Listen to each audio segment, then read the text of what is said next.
आवियों के गुणन के गुणधर्म यानी property of multiplication of matrix है। नंबर 1 साचर्य, इसको बोलते हैं इंग्लिश में एसोसिएटिव लॉ। किन्हीं भी तीन आवियों ए, बी तथा सी के लिए यानी ए बी जो दिया है ए बी यानी ए का गुणा बी में करो और फिर इसका गुणा करके जो आया फिर सी का करो। इसी तरह से बी सी का गुणा करो और फिर ए का गुणा करो, तो ये जो है इक्वल आएंगे। जब कभी समीकरण के दोनों पक्ष परिभाषित होते हैं, दोनों पक्ष परिभाषित होने चाहिए। जैसे ए मैट्रिक्स दिया है, बी मैट्रिक्स दिया है, सी मैट्रिक्स दिया है। ये जो मैंने एग्जाम्पल के लिए ले लिए हैं ए बी सी। अब हमने ए बी निकाला तो ए मैट्रिक्स ये है, बी मैट्रिक्स ये है। इसको हम गुणा करेंगे तो ये आएगा। इसके बाद फिर इसको हल करेंगे तो ये चीज आ जाएगी, ये मैट्रिक्स आ जाएगा। अब A B into C equal to A B matrix ये है, सी मैट्रिक्स ये है। इन दोनों का गुणा करेंगे तो ये आएगा। वैसे मैंने यहाँ पर डिटेल दे दिया है, इसका हल ही ये है। अब बी सी ये बी है और ये सी है, इसका गुणा करेंगे तो डिटेल में ये आएगा और फिर जो है ये आ जाएगा, इसका हल ये आ जाएगा। अब ए बी सी, एक कोष्टक में बी सी यानी ए ये है और बी सी ये है। अब इनका गुणा करेंगे तो ये इसका हल क्या आएगा, ये आ जाएगा इसका। इस पर क्या कोष्टक में A B into C equal to A into कोष्टक में बी सी, यानी कोष्टक से पहले कुछ चिन्ह नहीं लगा हो तो वो गुणा का होता है।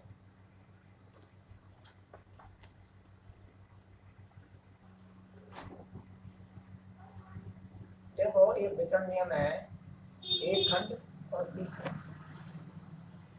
यानी ए कोष्टक में बी प्लस सी बराबर ए बी प्लस ए सी के बराबर होता है।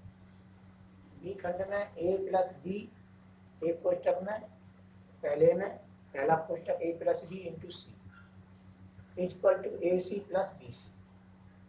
जब समीकरण के दोनों पक्ष परिभाषित, हाँ यहाँ परिभाषित हैं यहाँ।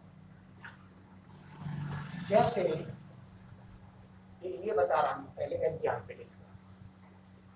जैसे ए ये दिया है, बी ये है, सी ये है, तो बी प्लस सी।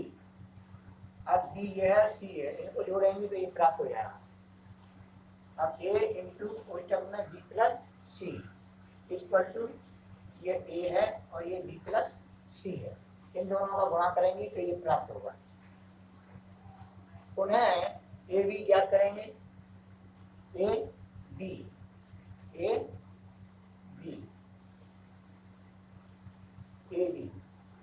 क्या करेंगे, ए बी प्राप्त करेंगे। अब हम ए बी तो ये ए मैट्रिक्स है और ये बी मैट्रिक्स है, इन दोनों का गुणा करेंगे तो ये प्राप्त हो जाएगा। तथा ए सी, ये ए है, ये सी है, ए और सी का हम गुणा करेंगे तो ये प्राप्त हो जाएगा।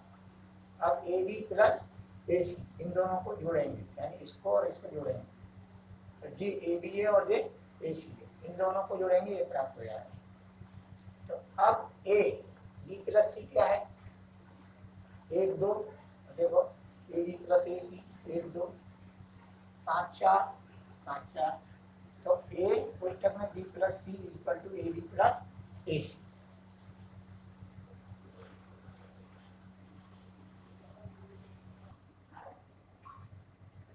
जैसे ए, ये हम बी समझा रहे हैं, बी खंड समझा रहे हैं इसका। जैसे ए हमने मान लिया, बी ए मान लिया, सी ए मान लिया। अब ए प्लस बी करेंगे तो जी ए है और जी बी है, इन दोनों का जोड़ ये है। अब ए प्लस बी का ए प्लस बी कोष्टक में इंटू सी, ए प्लस बी ये है और सी ये है, इन दोनों को हम गुणा करेंगे तो ये चीज प्राप्त हो जाएगी, ये मैट्रिक्स प्राप्त हो जाएगा। तो ए सी ज्ञात करेंगे, ये ए है ये सी है, इन दोनों गुणा करेंगे तो ये आएगा ये, और फिर इसका हल ये आएगा बी सी है, ये बी है और ये सी है, इन दोनों गुणा करेंगे तो इन दोनों गुणा करेंगे तो ये आएगा, फिर इसका हल ये आएगा ए सी प्लस बी सी, ए सी और बी सी को हम जोड़ देंगे, ए सी ये है और बी सी, तो ए सी और बी सी को जोड़ देंगे जी, ए सी और ये बी सी, इन दोनों जोड़ेंगे तो ये आ जाएगा। अतः कोष्टक में A plus B into C is equal to A C plus B C.